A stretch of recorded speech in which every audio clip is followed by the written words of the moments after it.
Breaking right now, authorities are about to release new information about today's deadly shooting at the Berrien County Courthouse in St. Joseph. 2 bailiffs were shot and killed during an inmate transfer. The inmate was killed by police.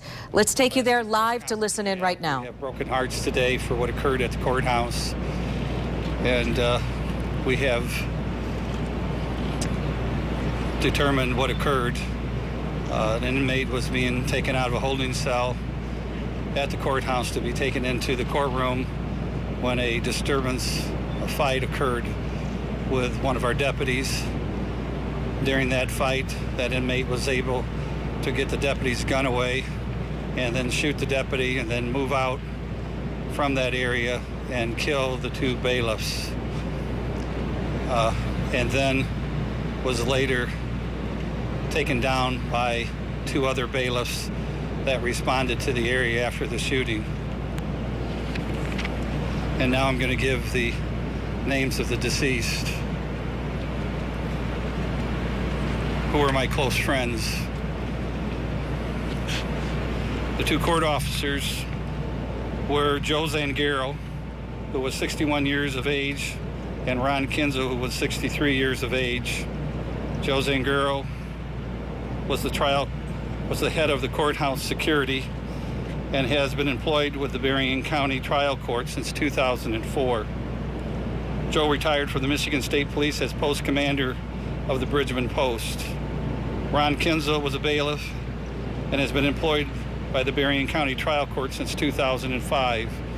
He retired as a sergeant from the Benton Charter Township Department after serving in the U.S. Army.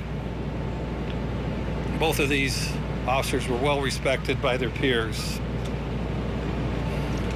Deputy James Atterbury is 41 years old.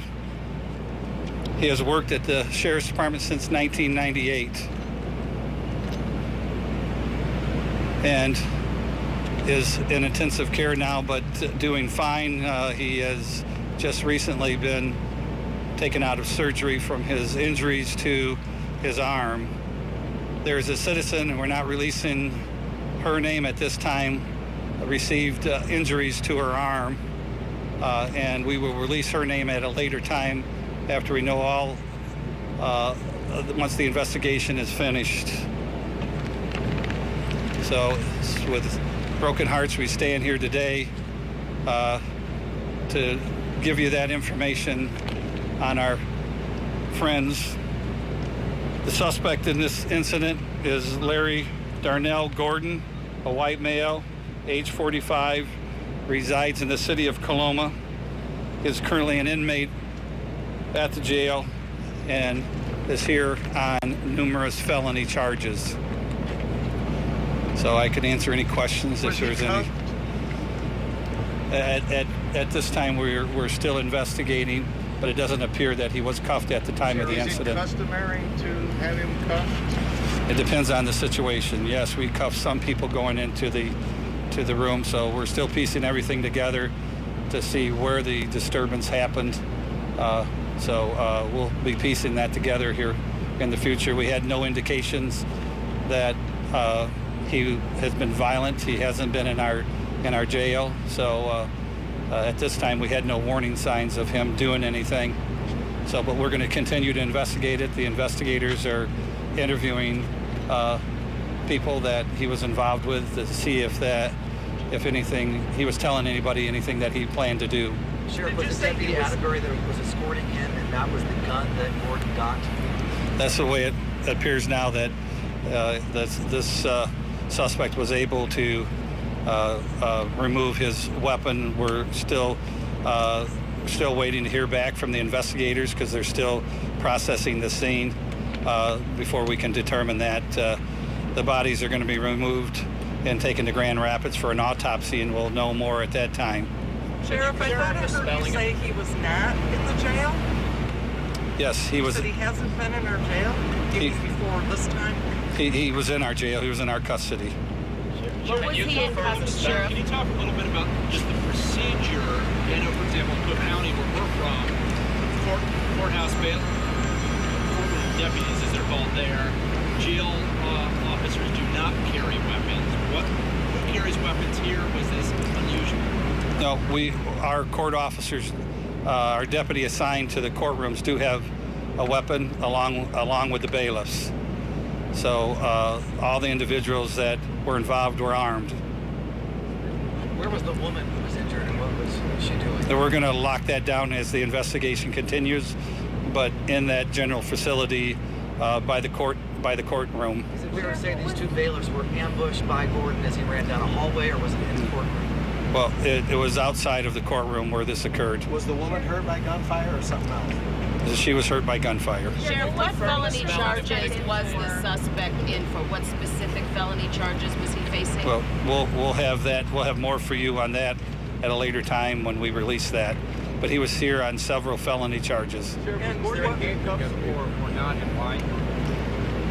While he was being escorted into the courtroom, there was we had no information that he was going to be violent, and not everybody that goes into the courtroom is handcuffed. Will that change from here on out? Well, we will look at our procedures and evaluate them as we move people from the holding cells into the courtrooms. Was he being arraigned today? Was he being formally charged? He was there for an arraignment or for some court proceeding, and we'll have more of that information at a later time, too. Do you think this was a jailbreak? Yes, all indication is that he was trying to break out of jail. And did this take place in a public area, or was it in an area behind that the public doesn't have access to? It was in an area that the public does not have access to. There were indications that he tried to get back into the courtroom from that area. Is that true? Yes, after he exchanged gunfire or shot the deputy and shot and killed the two bailiffs, he went into the court area and took several hostage for a short period of time until he tried to leave through another door, and that's when the other two bailiffs confronted him, and that's when he was shot and killed. How long did that take, do you think, between the time that he got the gun and was killed? Probably less than 5 minutes. Do you know who shot and killed this man? We're not releasing that at this time. Was it an officer though? It was court bailiffs. Sheriff, was he, the hostages that he took, were they court employees or people attending court, or? Well, that's what we're doing the interviews now. Some of them were employees, some of them were citizens. How many hostages? We're getting those details as we move on with the investigation. Has this man been in and out of jail before? Is he a repeat offender? In an effort to allow, we want to make sure we have the accurate information. The investigation is ongoing at this time. We do have copies of the information here that's been provided with the biographic information for the court officers and the suspect, but at this time, we're going to let investigators do their job and make sure we have accurate information to give you. So at this point, the information we have, we've got packets for you. We're going to let the investigation take its course. Did the inmate say anything to the bailiffs? Did he yell at them? Well, that's something that will come out later during the investigation. So total last time from getting the gun to the time that the other bailiff dropped it was 5 minutes.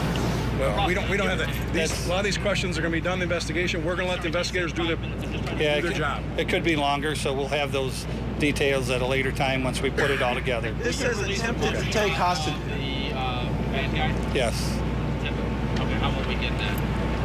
Well, we can have that available for all of you. Are the guns inspected before that he died, and you how difficult get that gun?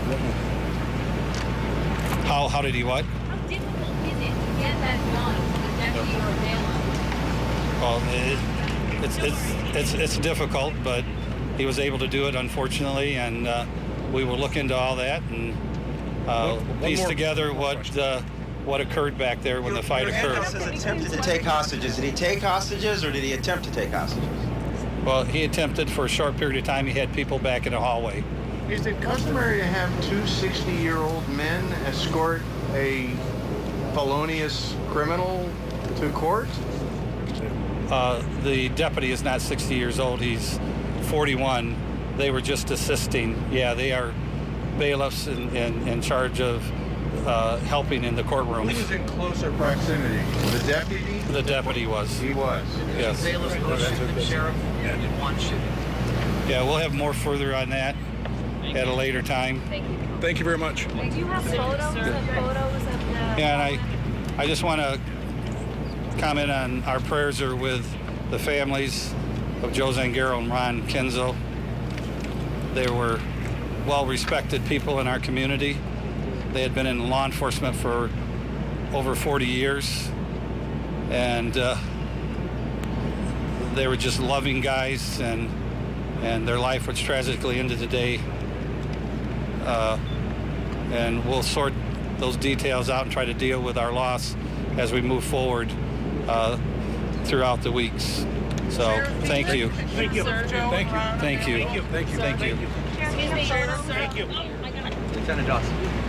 You have been listening to a live news conference with Berrien County Sheriff Paul Bailey. He's talking about what led up to that tragedy that happened today in the courthouse where 2 bailiffs were killed, and then the inmate that fired those shots at the bailiff was also killed. When the inmate was being transferred to the courtroom, a fight occurred, apparently, he says, with a deputy. The inmate was able to shoot the deputy and move out and then kill the 2 bailiffs. 2 other bailiffs were able to take down the shooter in the end. 2 court officers were killed. We have their names tonight. 61-year-old Joe Zangaro, who was employed there since 2004, a former MSP trooper, and Ron Kinzel, who was there since 2005. Those are the 2 bailiffs that were killed. Deputy James Atterbury is currently in intensive care. He has had surgery to his arm. We have learned more in this news conference about the suspect himself, Larry Darnell Gordon, a 45-year-old, an inmate at that jail, numerous felony charges. He was on his way to his arraignment. It doesn't appear that he was handcuffed as they were transferring him to the courtroom. It's unclear at this time if it was a planned situation or if it was something that he simply decided to do at the spur of the moment. They do think that he was trying to escape. He was able to take some hostages briefly, but he tried to run out another door, and that's when he was confronted by 2 bailiffs who shot him.